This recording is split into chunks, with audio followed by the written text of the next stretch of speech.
नमस्कार मित्रांनो.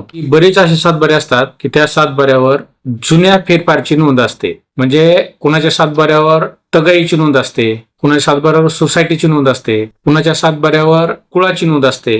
आणि या अशा प्रकारची नोंदी असल्यामुळं तो जो सातबारा आहे त्या सातबाऱ्यावर आपल्याला कर्ज मिळत नाही किंवा त्याची खरेदी होत नाही. अशा वेगवेगळ्या अडचणी आपल्याला येऊ शकतात. त्याचबरोबर वाटणीपत्राशी अशा चुकीच्या फेरफारच्या नोंदी असल्यामुळं आपलं वाटणीपत्रही होऊ शकत नाही. तर मित्रांनो, या नोंदी सातबाऱ्यावरून कशा हटवायच्या याबद्दल बऱ्याच जणांच्या मनात प्रश्न असतात. बऱ्याच जणांनी याबद्दल कमेंट्स केल्या की या नोंदी रद्द कशा करायच्या. तर मित्रांनो, या सातबाऱ्यावरच्या नोंदी कमी करण्यासाठी अतिशय सोपा आणि साधा मार्ग आहे. या पद्धतीनं तुम्ही जर अर्ज केले तर त्या नोंदी अतिशय कमी कालावधीमध्ये आपल्याला कमी करून मिळतील.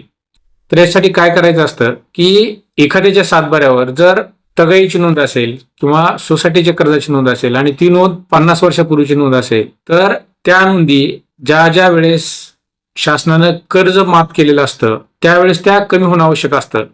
परंतु अशा किरकोळ नोंदी कमी केल्या जात नाही. त्यामुळं सातबाऱ्यावर शेतकऱ्यांच्या पूर्वजांनी जे कर्ज घेतलेलं असतं ते कर्ज तसंच कंटिन्यू राहतं.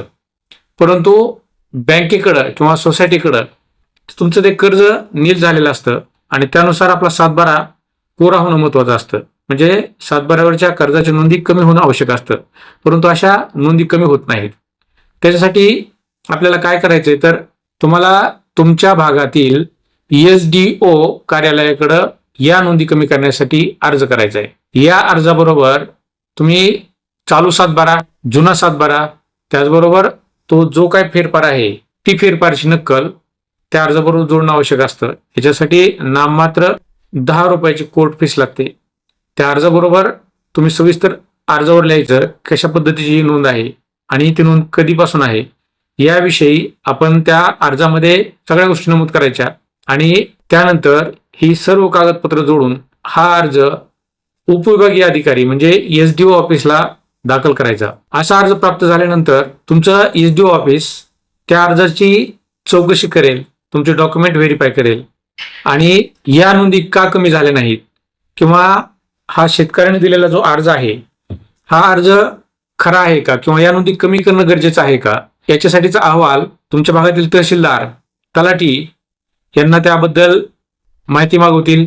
तलाठी किंवा तहसीलदार ऑफिसकडून तुमच्या अर्जाविषयीची किंवा तुम्ही जो अर्ज केलाय त्या अर्जाविषयीची जी माहिती आहे ती माहिती तलाठी कार्यालयाकडून किंवा तहसील कार्यालयाकडून उपविभागीय अधिकारी कार्यालयाकडे गेल्यानंतर त्या अर्जावर तुमचे उपविभागीय अधिकारी अर्ज, तुम्ही दाखल केलेले इतर डॉक्युमेंट्स आणि त्यांनी तलाट्याकडून, मंडळ अधिकाऱ्याकडून किंवा तहसीलदारकडून मागवलेला जो अहवाल आहे त्या अहवालावर तपशीलवार विचार करून त्याबाबतची व्यवस्थितरित्या चौकशी करून किंवा त्या अहवालामध्ये काही त्रुटी असतील किंवा बँकेची नो ड्यूज असतील अशी प्रमाणपत्र आपल्याला मागवून किंवा बँकेकडे डायरेक्ट ते मागवू शकतात, त्याबद्दलचा अहवाल मागवू शकतात.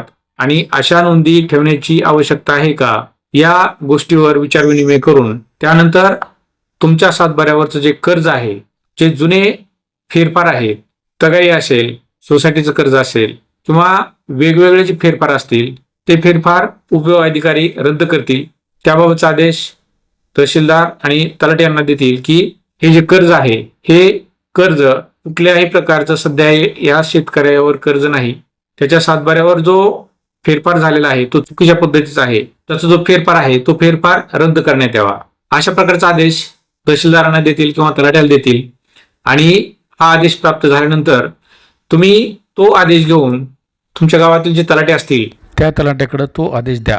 SDO साहेबांची आदेशाची प्रत तलाट्याकडे दिल्यानंतर तलाठी मंडळ अधिकाऱ्याकडे सोपवतात आणि त्यानंतर 15 दिवसामध्ये तुमची फेरफार रद्द करण्याची कार्यवाही करू शकतात. 15 दिवसाचा जो विहित कालावधी आहे त्या कालावधीच्या अगोदर तो फेरफार रद्द करता येत नाही किंवा कुठल्याही प्रकारची नोंद कमी जास्त करता येत नाही. त्याचबरोबर मित्रांनो, बऱ्याच जणांच्या सातबाऱ्यावर कुळाची नोंद असते.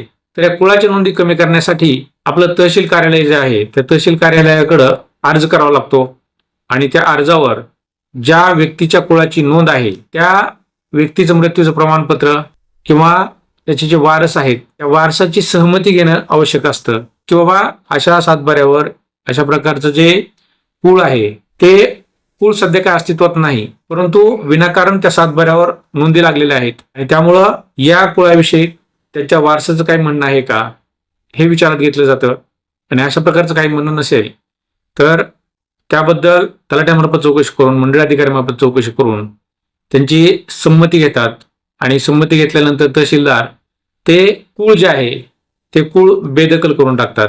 आणि त्यामुळं तुम्हाला सातबाऱ्यावर असणाऱ्या नोंदी म्हणजे सातबाऱ्यावरील कुळाची नोंद, फेरफारच्या नोंदी, जुन्या तगईच्या नोंदी, जुने कर्ज किंवा इलेक्ट्रिक मोटार पाईपलाईनची कर्ज ही बऱ्याच लोकांनी घेतलेली असतात, परंतु त्याचा बोजा कमी झालेला नसतो. शासनानं ते कर्ज माफ केलेलं असतं तरीही त्याच्यावरचा बोजा कमी झालेला नसतो. ह्या अशा प्रकारची जी कर्ज आहेत ती अतिशय साध्या आणि सोप्या पद्धतीनं तुम्ही सातबाऱ्यावरून उतरू शकता आणि तुमचा सातबारा कोरा करू शकता.